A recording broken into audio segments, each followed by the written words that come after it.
વડોદરા શહેરના ગોત્રી ગાર્ડનમાં વિધર્મી દ્વારા યુવતીની છેડતી અને માર મારવાનો મામલો સામે આવ્યો છે. મળતી માહિતી મુજબ વિધર્મી યુવક દ્વારા યુવતીને ગોત્રી ગાર્ડનમાં મળવા બોલાવી પોતાની સાથે લગ્ન કરવા માટે દબાણ કર્યાના આક્ષેપ કરવામાં આવી રહ્યા છે. યુવતી દ્વારા સમગ્ર વાતને નકારી કાઢતા યુવકે આવેશમાં આવી યુવતી ઉપર હુમલો કર્યો હતો. હુમલો થતાં જ યુવતીએ બુમરાણ મચાવતા જ ગોત્રી ગાર્ડનમાં આવતા લોકોએ યુવકને મેથી પાક ચખાડ્યો હતો. લોકટોળાએ યુવકને મેથી પાક ચખાડતા યુવક ઇજાગ્રસ્ત થયો હતો. ત્યારે યુવક અને યુવતીનો શું સંબંધ હતો અને કેવી રીતના સંપર્કમાં આવ્યા હતા, આ સમગ્ર ઘટના પોલીસ તપાસ બાદ જ બહાર આવશે. આ બનાવને પગલે વિશ્વ હિન્દુ પરિષદ અને હિન્દુ જાગરણ મંચ તથા બજરંગ દળના લોકો ગોત્રી પોલીસ સ્ટેશન ખાતે એકત્રિત થયા હતા અને આવી ઘટનાઓ પર રોક લાગે તેવી માંગ કરવામાં આવી હતી. મારું એના જેટલા ફોટા છે મેં હાઈટ રાખેલા હતા, ડિલીટ તો કરી દીધા છે, તો પણ એને વિશ્વાસ નથી. તો પણ અગર ઇન કેસ એના ફોટાને કંઈ મિસયુઝ થાય તો હું જવાબદારી લઉં છું. ઓકે, આજ પછી હું એની પાછળ કદી નહીં, આજ પછી એના પાછળ હું કદી નહીં જઉં ને તો પછી મારા ખિલાફ જે કરવું એ કરી શકો. મારી બેનને એક મુસલમાન છોકરો છે જેનું નામ સમીમ ખાન નામ છે. એ મારી બેન પ્રત્યે બહુ ખરાબ દ્રષ્ટિ રાખે છે અને એ કહે છે કે મેં તારું મર્ડર કરી કાઢીશ અને મેં તારા ભાઈનું મર્ડર કરી કાઢીશ, કાં તો પછી મેં ખુદ સુસાઇડ કરી લઈશ.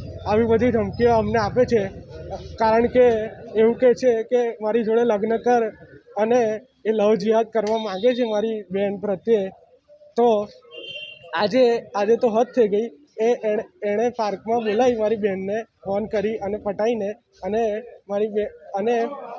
પછી મારી બેને થોડી ઘણી વાતો કરી એની જોડે અને પછી એણે મારઝૂડ ચાલુ કરી. તો પબ્લિકે પછી એની બચાવ કરવા માટે આવવું પડ્યું મજબૂરીમાં. હિન્દુ એકતા સંગઠન ગોત્રી, હિન્દુ જાગરણ મંચ અને બજરંગ દળ, વિશ્વ હિન્દુ પરિષદ ગોત્રી પ્રખંડ, અમે બધા સંગઠનના કાર્યકર્તાઓ છે. આજે ઘટના ઘટી હતી ગોત્રી ગાર્ડનમાં. એક વિધર્મીએ હિન્દુ યુવતીને, પોતાની જે મિત્ર હતી, જે છોકરી એને રાખડી બાંધી એને મળવા બોલાવી હતી અને એ લોકો વચ્ચે કંઈક વાતચીત થઈ અને છોકરીને ધમકી આપી અને મારામારી કરી, છોકરી જોડે હાથાપાઈ કરી.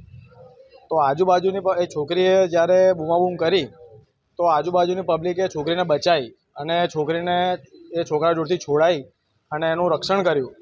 તો અમારી જોડે આ વાત આવી, અમને જાણ થઈ એટલે અમે બધા છોકરીના સાથ સહકાર માટે આગળ આવ્યા છે પોલીસ સ્ટેશન.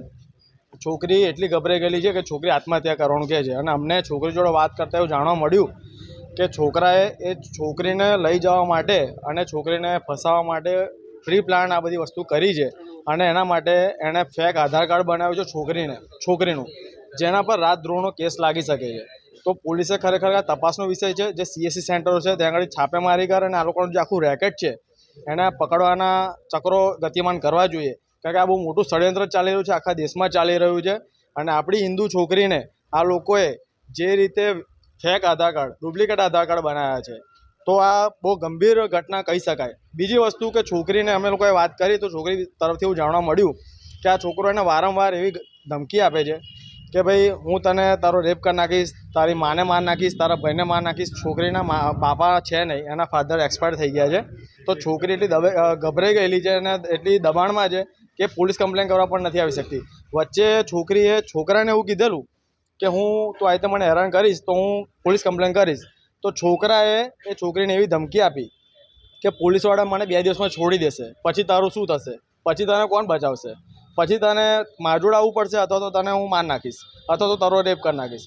આ રીતની ધમકીઓ આવતી હતી. આવું અમને જાણવા મળ્યું છોકરીના થ્રુ હમણાં. તો અત્યારે જે બધી ઘટના ઘટી આ ગોત્રી ગાર્ડનમાં, તો અમને બધાને જાણ થઈ, એટલા માટે અમે લોકો એના સાથ અને સમર્થન માટે આગળ આવ્યા છે. હિન્દુ એકતા સંગઠન ગોત્રી, વિશ્વ હિન્દુ પરિષદ, બજરંગ દળ અને હિન્દુ જાગરણ મંચ. પબ્લિક દ્વારા છોકરાને મેથી પાક પણ ચખાડ્યો છે. હા, એવું અમને જાણવા મળ્યું છે કે ગોત્રી ગાર્ડનમાં છોકરી જોડે જ્યારે મારામારી કરીને છોકરીને લાફાથી મારતો હતો અને છોકરી જ્યારે એને પકડ્યો ત્યારે કપડાં કાઢીને ભાગ્યો. એનો વિડીયો પણ 1-2 જણાએ ઉતાર્યો છે.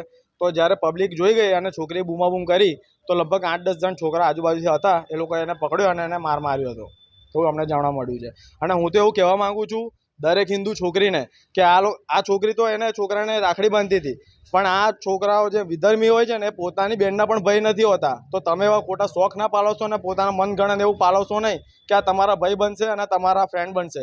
આ હંમેશા એક ઇન્ટેન્શનલી ચાલે છે કે હિન્દુ છોકરીને ફસાવી અને કંઈ પણ રીતે એને હરેસ કરવી અને પોતાના ધર્મ માટે ધર્મ પરિવર્તન કરવું.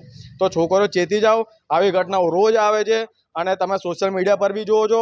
તમે ઘાસ ખાઓ છો કે અનાજ ખાઓ છો, તમારે જાતે જોવાનો વિષય છે. તમારા સંસ્કારો તમને હવે પૂછે છે કે તમારે શું કરવું જોઈએ. હવે તમે તમારા ધર્મ પ્રત્યે જો કટ્ટર નહીં રહ્યા તો તમારો ઉપયોગ પણ થશે અને લવ જિહાદની ઘટનાઓ પણ બનશે અને તમને આ લોકો ધર્મ પરિવર્તન પણ કરાવશે. તો તમે ચેતી જશો તો તમે બીજી 10 છોકરીઓને બચાવી શકશો.